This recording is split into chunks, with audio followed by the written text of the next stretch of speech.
Thank you so much for being here today. Today, we've got Jeff Gard here from AQUA Indiana. He so graciously stepped in last minute to do this presentation. So he is going to be talking about water quality. AQUA Indiana is a wonderful partner of ours. They help support us in many different ways. So if you guys could give Jeff a warm welcome. Thank you. Okay. Let me click a little. She said, I'm Jeff Gard. I'm the manager of operations for AQUA Indiana State Operations. We have about 12 wastewater treatment systems and several drinking water systems across the state. So I oversee the day-to-day operations and the people that run those. I've been in the water and wastewater industry for 45 years. Graduated with degrees in both chemistry and biology, so I'm very attuned to nature, to the human body, to pretty much anything that's living.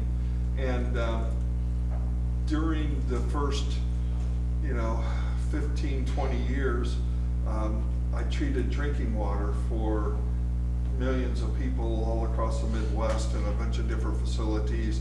Treated water from the Mississippi River, from the Merrimack River, from the Missouri River to wells, pretty much anything that you can name it. But one of the things that always struck me is whenever you have a drinking water plant that's right by a river, you get to see a whole bunch of wildlife. I've seen eagles. We put up eagle nests, bat nests, all different kinds of animals. When you're right along the Missouri River, you'd be surprised at everything that you can see. So when I'd work in the lab, my windows opened up the bluffs of the Missouri River, and you could see birds flying off of them. And so I always had a connection for that. And about 15 years ago, I switched over to wastewater. And at wastewater, I'm like, geez, I spent half of my life trying to kill everything. Now you're trying to promote. So it's like, okay, but it's still science related. And when you think about wastewater treatment and you look at human civilization, wastewater treatment is probably one of the most influential things in prolonging civilization. You read the stories of some of the early Romans and England and some of those where sewage would run down the street. So you had rampant disease and different things like that would come up. And it wasn't until they started treating wastewater as a potential and the pathogens that were in there as killing them that were possibly impacting the human population. So it's that kind of drew in that part of me that is, thinking, preservation of life. But then I got to thinking, okay, so every drop of wastewater that people treat, people flush down the toilets, down the sinks and everything else like that, it goes in through a waste treatment system. But that water then in turn is sent to a surface water source, stream, creek, river, something else like that.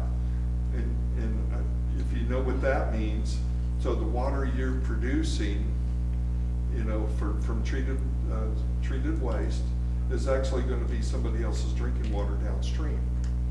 So not only is it an important factor for the environment, but it's also impactful for anybody that's treating drinking water out, downstream somewhere. So to me, that was the big circle. But everywhere that I went, it was connected to the environment in some way. When I moved here from Maryland,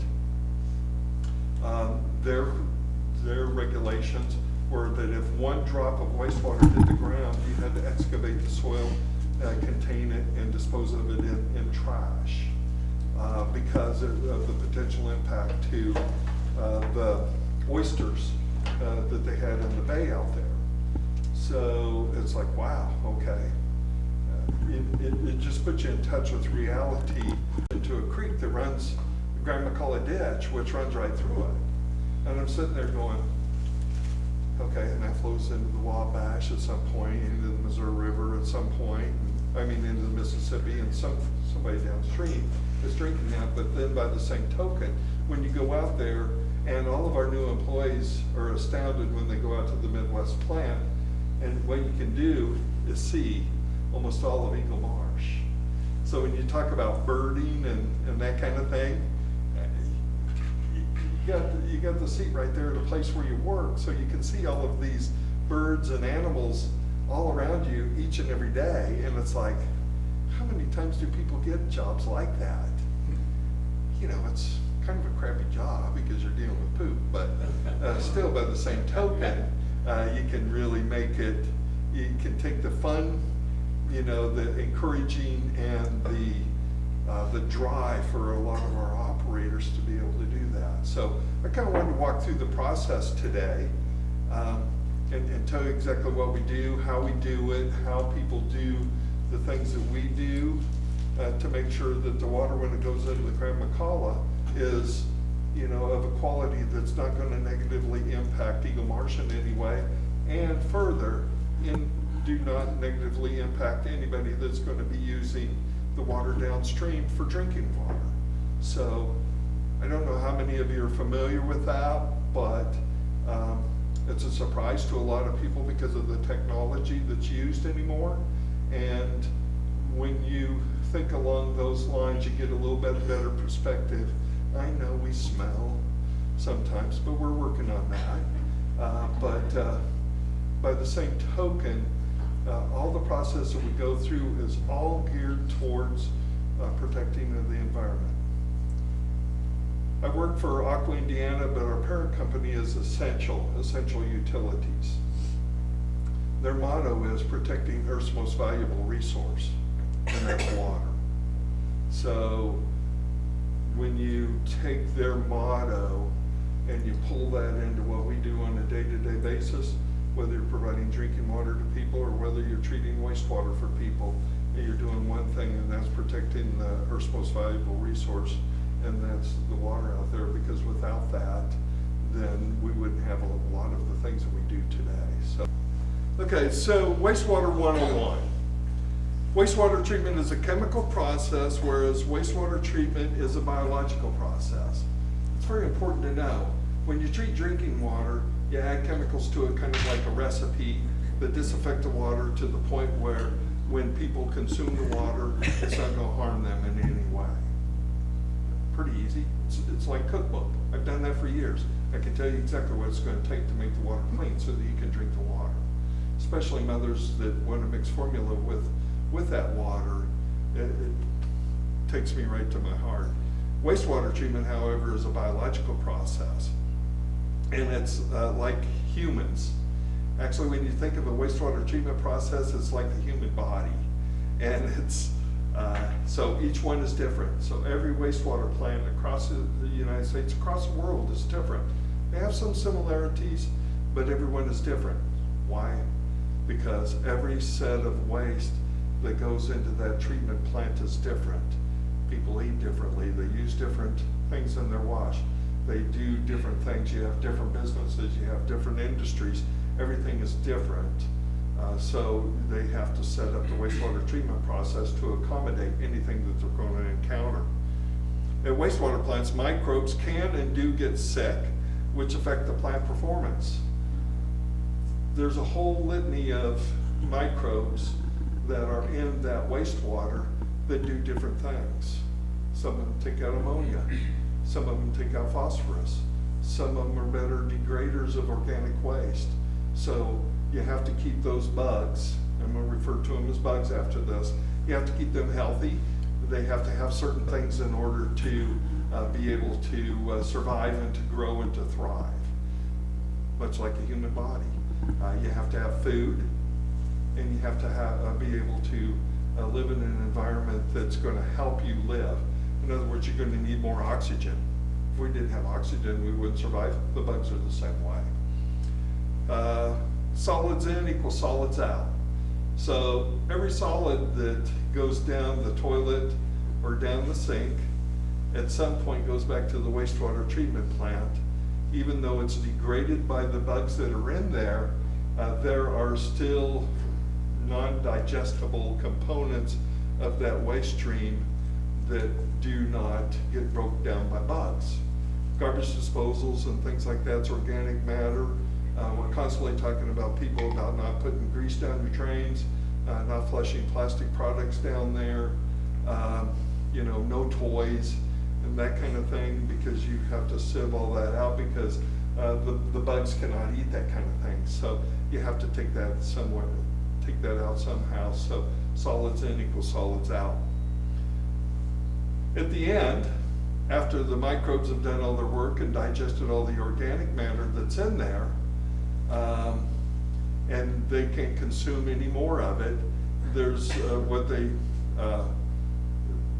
there's all that undigested waste, grit, different things like that, comes out at the end as what they call it. They squeeze the water out of it, press it, put it into a truck and take it to the landfill, and that's called cake. Well, I'm a drinking water person, and so that's not like any cake I've ever seen. You know, I'm telling you, I like cake, but that's not cake. So, but it's the pressed digested solids that remain. Wastewater is treated to protect the environment and not generally for human consumption. It comes out very close. Now, in Indiana, we have to treat or disinfect the water that's being returned to the stream between April 1st and October 31st. And that's because of potential human contact. So if somebody's getting into the stream, they're not coming in contact with potential pathogens from the wastewater treatment process that would be coming out on the other side. So you have to disinfect it to a point. Now, it's not like drinking water, so you can't put chlorinated water back into a creek, because that's going to negatively impact the flora and fauna of the stream that you're going to. So you have to put in something to kill the bacteria just long enough to kill it, but then you have to be able to neutralize that. Chlorine is one of most of them. You can't put chlorine back in the creek, so you have to neutralize that chlorine before it goes in there. A lot of people are switching over to UV disinfection, which actually destroys the reproductive DNA of those pathogens. So when you put that in there, there's no residual that's associated with that, so you don't have to remove that. Now, mixed liquor is not a drink to order at a bar, and I was kind of disappointed in that, but once I found out it was, I was no longer disappointed. Mixed liquor is that slurry, so when you have waste coming in and it's being stirred around, given it exposure to microbes and the different bugs that are in there, it forms a brown, heavy liquid with suspended solids in there. If you do a test at different points of the process, which we do, you watch how fast that slurry will settle out. And the faster that it settles out and what that material looks like when it's settled out gives you an indication of how healthy that waste treatment process is. So we have operators that are constantly looking at that kind of thing to tell us whether we need more air, less air, whether we need a different kind of a bug, whether we have to do something else in order to be able to do that. I mean, so there's a whole lot of little things that you can do to adjust it to make it work just a little bit better. You see up here is, this is an example of a typical wastewater plant, and it's very much like what we have at the two operations we have here. AQUA Indiana has in Avoid. In the upper left-hand corner, you see the primary clarifier. The primary clarifier is when the waste comes in, it goes through there, and that's where you take out some of that material that's not going to be broke down. Plastic pieces or grease balls or different things like that will come out in the primary clarifier.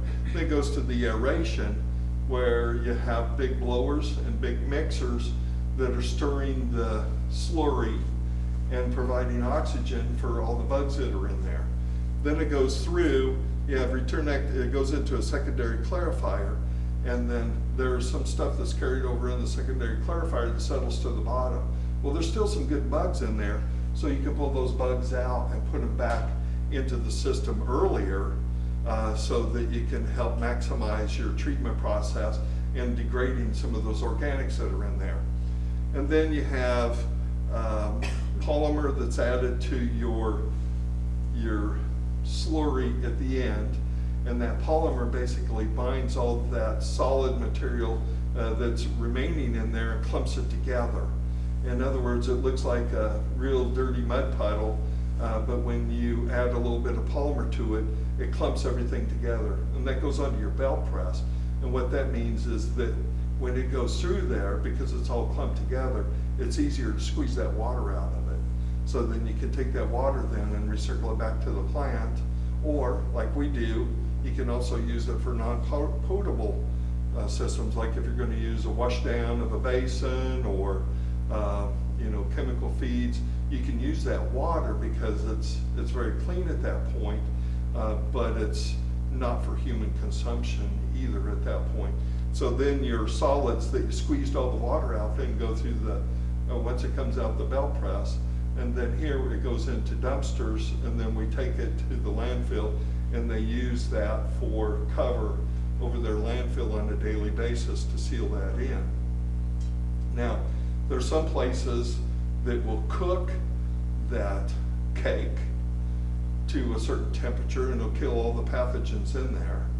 Or there's some that will compost it, again, time and temperature will kill the pathogens that are in there, and that they can use that for fertilizer on your yards, fertilizer on golf courses.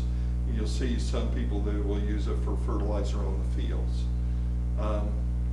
We don't do that. It's a very expensive process, and when you're land applying, you can't apply it in the winter, so you have a buildup of that. So what do you do with that in the meantime? So there's a lot of factors that come into play. Also, there's PFASs, which is what they call a forever chemical. It comes from firefighting foam that's leached down into the groundwater in different places around, and there's concern that if that's a forever chemical, it's not coming out in the water. It could be in the sludge, and if you're applying that to farm fields, then maybe you're spreading that forever chemical to our crops and things like that that could come to light later. So there's a lot of people that are looking at the potential risk of that, and everybody's planning, doing testing to see if there is, see what our waste looks like. The two plants that we have here in Avoid, it's largely domestic. We have a lot of homes in the Avoid system. We have some commercial properties, but we don't really have any manufacturing facilities. Most of it is residential waste. So this is a little bit better explanation of what you see. The screens in the commonutor, those are to sieve out like feminine hygiene products, needles, wipes are a big thing. The wipes have little bonding agents inside, little nylon strings and stuff like that. Yeah, you can flush them, but they don't break down very easy. The paper part of it does, but some of those things that hold it together to make it stronger so it holds up for use don't, and they form strings. That will go into a commonutor. Commonutors basically chomps it up into pieces. Anything that goes through the screens or through the commonator goes into a grid chamber where that's all settled out, and will sometimes you get rocks, kids throw stuff down manholes, different things like that, so that'll come out in the grid chamber. And the primary clarifier, like I talked about, is where your first settling happens from that organic matter. It goes through the aeration tank, and you'll see the air compressor.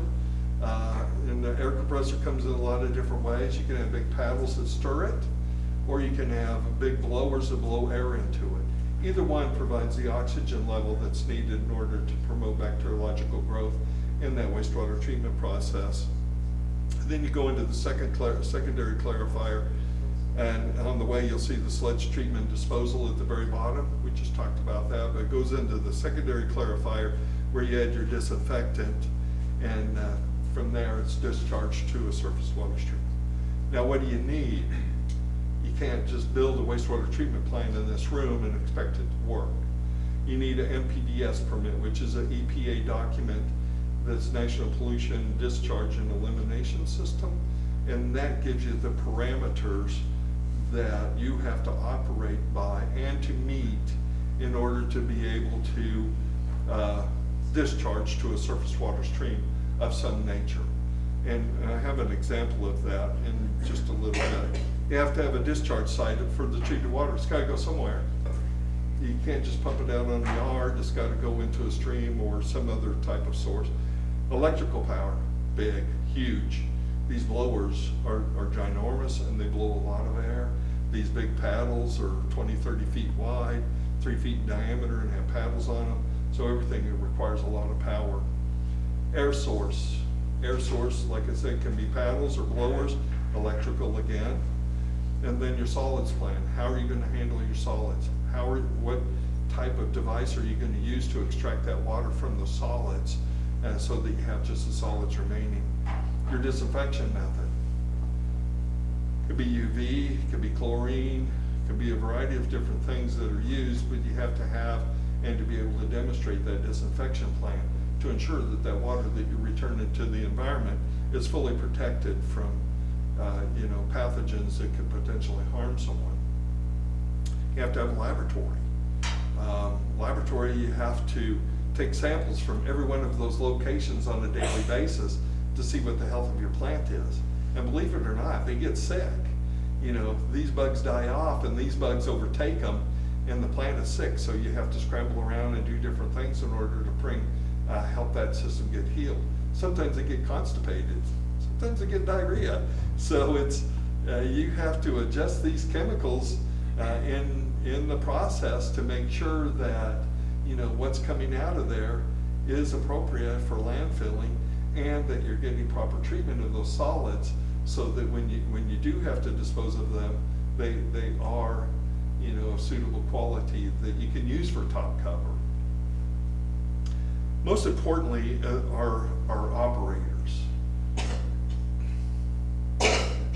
We have, as a civilization, not very many kids come out of high school and go, I've always wanted to be a wastewater treatment operator.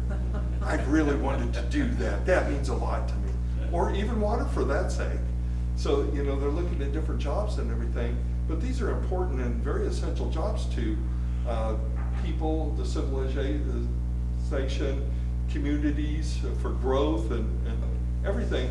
But kids are not coming out of school as something they want to do. So you have to be a certified operator. So when we bring people in, we call them trainees. They have to go through a process where they're learning the plant that they're working at. They're taking the different types of testing training that's required in order to be able to become certified. Once they're certified, then they know all the ins and outs and the different parameters that affect wastewater treatment, and then in turn, they can grow that as a career.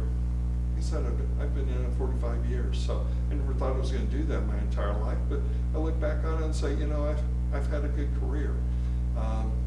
It's taken care of me. I've got to see a lot of different things. I've worked in a lot of different places, and I used to be an operator. I was the guy that was down in the filter scrubbing the walls down.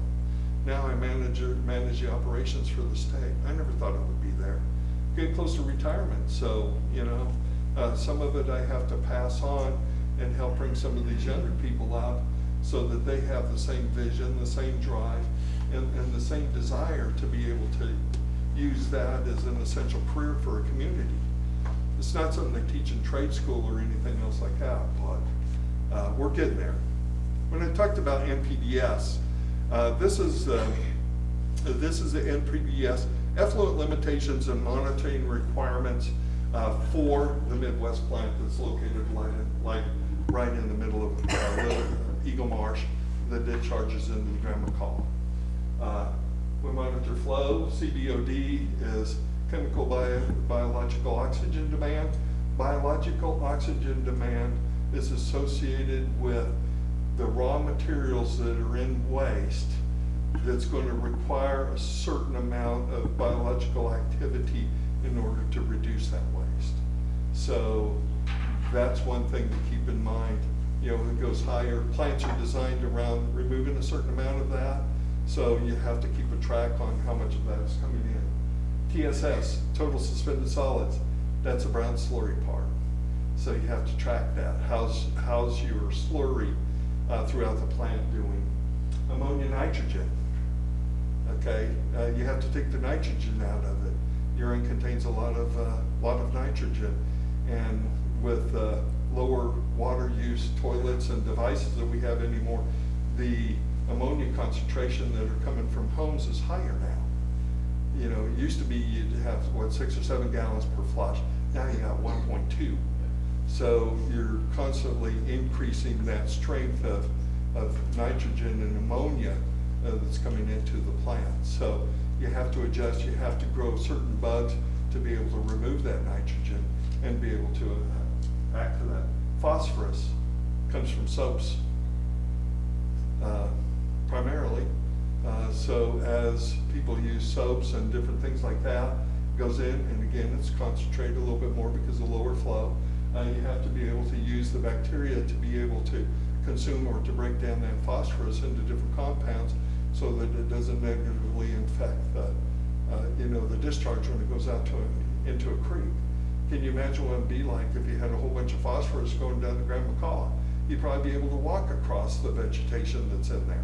So, and then pH, dissolved oxygen, is what makes a bacteria grow.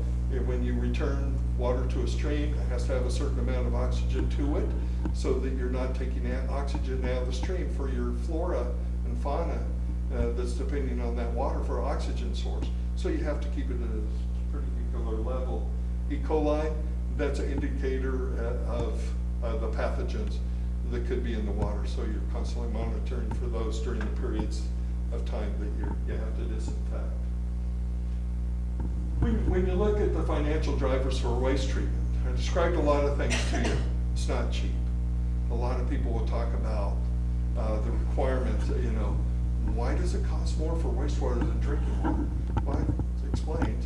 Drinking water is a chemical process, and wastewater is a biological process, so there's a whole lot of things that go into waste treatment that you might not necessarily have in drinking water.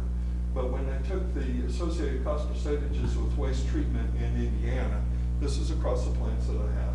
You see the largest percentage of it is labor, and then followed up by power, and then outside services, because you have to have electricians, you have to have pump mechanics, you have to have plumbers and different people like that to perform services for you.